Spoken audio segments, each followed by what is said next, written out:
Hello everyone, my name is Mad Scorpion and we're here with video number 2 for the return of the reset update. I realized I am out of focus and I should probably fix that just because it looks so good now that I'm on the Series X and the game is updated to next gen. So aside from that, let's kick it off with the usual bits. Hawkmoon is finally in the game and man, am I loving the look of this ornament. It just looks good, and the other one looks pretty good too. Let's see. Can we see? Okay, we can't see it from here. And oh wait, hang on. It should be right here. Feeling lucky. It's really an old west look. I suppose. You know what? It's supposed to look like a pseudo ace, but it's also supposed to look like that 44 Magnum. Oh, I always forget the movie. It had Clint Eastwood. It was the one that Are You Feeling Lucky Punk came from. It was essentially 44 Magnum. This looks very much like it, and I really actually do like that. I'm probably actually going to buy both of these. So, moving forward, like I said, Hawkmoon, it is here. Iron Banner is active. His Salad Chalice is over there. And there is a bunch that came out. There is Bonus Valor. There is also a thing I will touch up again now for Series X and S users.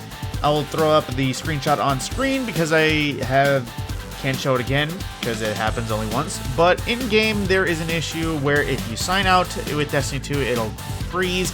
So it is recommended for now that you just sign out or close out the game before signing out because, you know, it freezes. So if you want to just go ahead and do that, and it will be fixed by December 14th, hopefully, at least Bungie says that. Moving on, Eververse. Like I said, we have new Hawkmoon ornaments available, both the Ashen Wings and Feeling Lucky. One to make it black, one to make it fancy. So moving on, what's on the front side, we have, of course, Ashen Wings right up front. The Ten Grass Sword for silver, which is supposed to be the Izanagi's Burden Sword. That really, it makes it look like the Assault Rifle from Dead Space, just because of how it looks. It doesn't look too awful, but I don't think it's my type.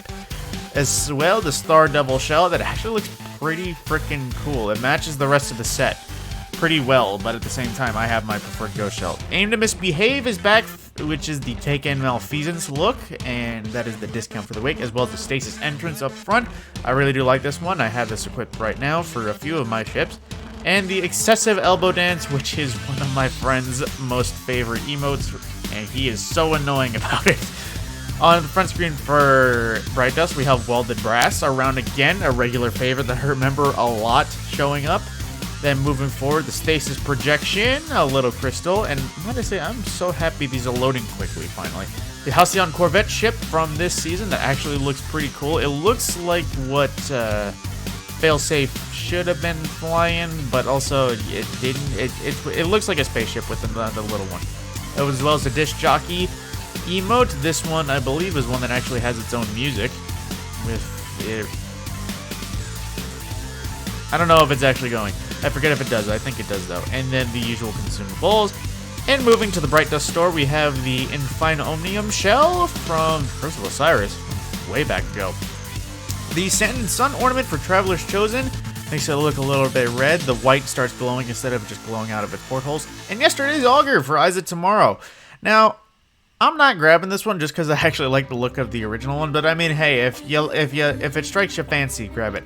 As well as 801's Lone Wolf back from Black Armory, a pretty cool looking ship that looks like it could do some damage, but sadly there's no ship combat in Destiny 2. As well as a Let's Chat emote, the one I just used in my other video as one of my just posing background looks. As well as the Rasmus Introduction, give him the hand. And the Forbidden Visage mark for the armor sets, the Titan mark, I believe class item for other characters, and moving down for Flare, we have the Cabal entrance that makes it look like a Cabal screen. The Cabal Shield Breaker looks like you're dropping it in through a Phalanx. The Harpy's Cry emote it makes it look like an Oracle a little bit. And moving into shaders, we have Iridescent Coral, which actually looks pretty damn cool. Fitting with the Stasis, it looks like you're actually made of European ice. Moving on to Petioloria Growth, this is a pretty green one if you want to look like you've just been left out in the sun for a bit too long. Mercurian Sunshine, which I remember is a bright shade of bronze, pretty much. As well as Cerulean Divide, which actually looks pretty solid on weapons and armor alike. You either go with the nice little shiny green or the carbon fiber.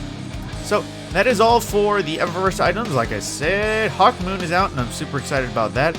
But additionally, Iron Banner is back, and he has 2 new weapons, a scout rifle and a hand cannon, and I believe the hand cannon is aggressive framed to keep in with the meta of current aggressive frame hand cannons being the one to go for.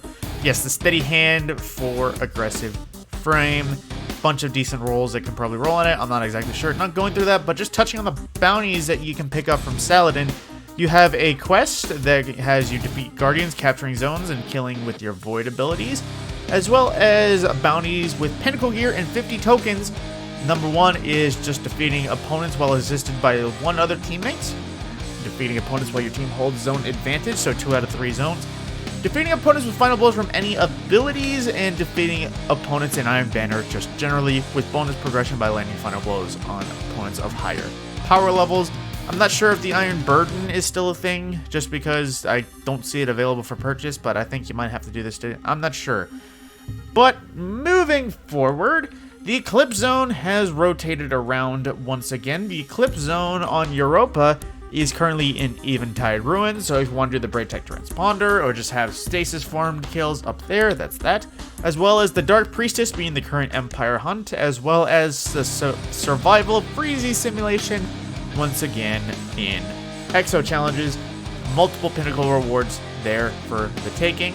Now, moving forward, what the Nightfall Ordeal is this week, it is in Arcadian Valley. Wait, okay, in Vertispire. For some reason, I thought the Arcadian Valley was on Mars, which I was about to have an issue.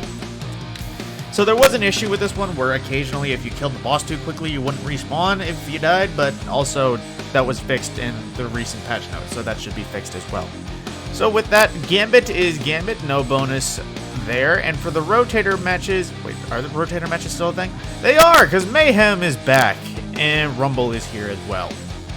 In addition to Iron Banner, you get a pinnacle for just completing 3 matches. That is actually solid. I might actually partake in that for a little bit. So aside from that, like I said, there is a new quest available at Spider that is the start of the Hawkmoon quest. And that should be all I have for you today in terms of weekly things. Today is, as of making, December 8th. Next gen versions have come out, and it looks super duper clean. I'm not sure if it's coming across in the video, just because capture's a little bit choppy, but man, is it smooth as hell. So with that, my name is Mad Scorpion. If you enjoyed this reset update, like, share, and subscribe would be heavily appreciated. I have a multitude of videos that'll be coming out today. This should be number 2. But aside from that, I will see you in the next one.